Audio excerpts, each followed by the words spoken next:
મારું નામ ચેતન ગોંડલિયા છે, માર્ગી વૈશ્વ સાધુ સમાજ અગ્રણી, રાજકોટ. રાજકોટમાં રૈયા રોડ ઉપર રૈયા સમાધિ સ્થાન આવેલું છે. ત્યાં 7-8 દિવસથી અહીંયા કૂતરાનો સમાધિ આપવામાં આવે છે.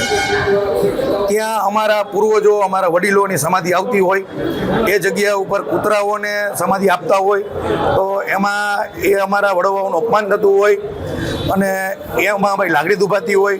તે માટે અમે મેયરશ્રી, કમિશનરશ્રી, દંડકશ્રીને રજૂઆત કરવા આવેલા હતા કે તાત્કાલિક ધોરણે એ કૂતરાની સમાધિઓથી દૂર કરવામાં આવે અને અમારા માર્ગી સંપ્રદાય, અતિથ સંપ્રદાય અને રાવળ સંપ્રદાયના વડવાઓનું મર્યાદા જળવાઈ રહે એ માટે અમે રજૂઆત કરવા આવેલા હતા.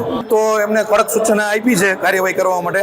આરોગ્ય અધિકારીને અને બધાને તાત્કાલિક તપાસના આદેશો આપ્યા છે અને અહીંયાથી દૂર કરવા માટેની વાત કરેલી છે. આનું નિવારણ ન આવે તો બાપુ, આ તો અમારા આસ્થાનું કેન્દ્ર છે, અમારા વડીલોની વાત છે, એટલે આ તો ઉગ્ર આંદોલન થાય એ 1000% વાત છે.